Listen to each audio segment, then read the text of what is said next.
পাকিস্তানে আর লুকানোর জায়গা পাবে না জঙ্গিরা। আদমপুরের বায়ুসেনা ঘাঁটিতে দাঁড়িয়ে পড়শি দেশকে স্পষ্ট বার্তা দিলেন প্রধানমন্ত্রী নরেন্দ্র মোদী। তাঁর হুঁশিয়ারি, যতবার পাকিস্তানে আশ্রয় নিতে যাবে জঙ্গিরা, ততবার পাকিস্তানে ঢুকে জঙ্গিদের নিকেশ করে আসবে ভারত। বাঁচার একটাও সুযোগ দেওয়া হবে না। ভারত পাকিস্তান সংঘাতের আবহে মিথ্যে প্রচার ছিল পাকিস্তানের অন্যতম অস্ত্র। যেমন পাক সেনা দাবি করে তাদের মিসাইলের আঘাতে পাঞ্জাবের আদমপুর সেনা ঘাঁটির রানওয়ে তছনছ হয়ে গিয়েছে। এতটা খারাপ অবস্থা যে আগামী 1 বছর তা ব্যবহারের অযোগ্য থাকবে।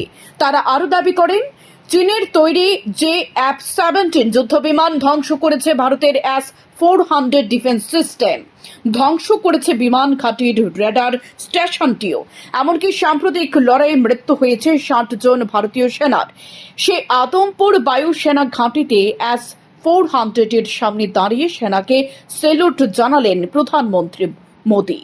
পাকিস্তানের মিথ্যে প্রচারের বিরুদ্ধে ইঙ্গিতবাহী বার্তা দিলেন তিনি। সূত্রের খবর, আদমপুর সেনাঘাটির স্যাটেলাইট ছবির নামে এডিট করা ভূ ছবি দেখাচ্ছে পাক সেনা।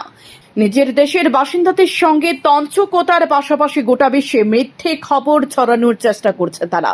এ কারণে মঙ্গলবার বেছে বেছে আদমপুর সেনা ঘাঁটিতে গিয়ে সেনাকে অপারেশন সিঁদুরের সাফল্যের অভিনন্দন জানালেন মোদী।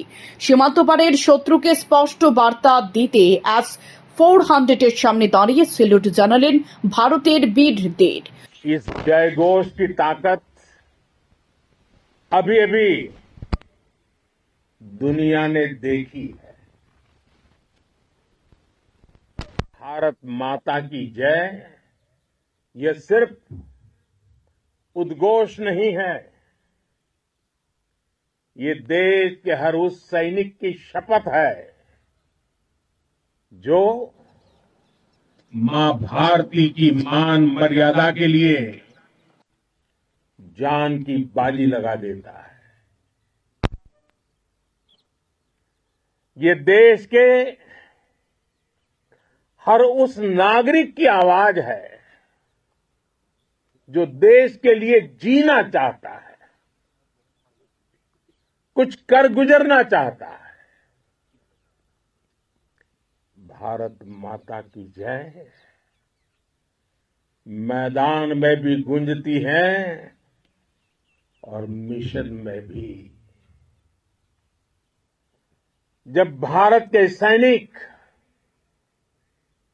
मां भारती की जय बोलते हैं तो दुश्मन के कलेजे कांप जाते हैं। जब हमारे ड्रोन दुश्मन के किले की दीवारों को ढहा देते हैं, जब हमारी मिसाइलें सनसनाती हुई निशाने पर पहुंचती हैं तो दुश्मन को सुनाई देता है भारत माता।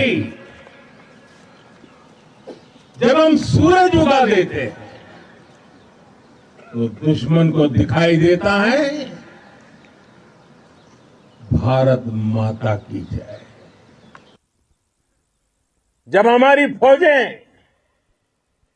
न्यूक्लियर ब्लैकमेल की धमकी की हवा निकाल देती हैं तो आकाश से पाताल तक एक ही बात गूंजती है, भारत माता की जय। উল্লেখ্য, S-400 ভারতের সুদর্শন চক্র, তাকে রক্ষা কবচও বলা যায়। সাম্প্রতিক সংঘাতে একাধিক পাক মিসাইলকে ধ্বংস করেছে এই অত্যাধুনিক এয়ার ডিফেন্স সিস্টেম। মোদী এদিন বুঝিয়ে দিলেন, ভারতের অস্ত্রকে ধ্বংস করার ক্ষমতাই নেই পাক সেনার। আদমপুর সেনা ঘাঁটির কোনো ক্ষতি করতে পারেনি পাকিস্তান। শান্তন টিভি।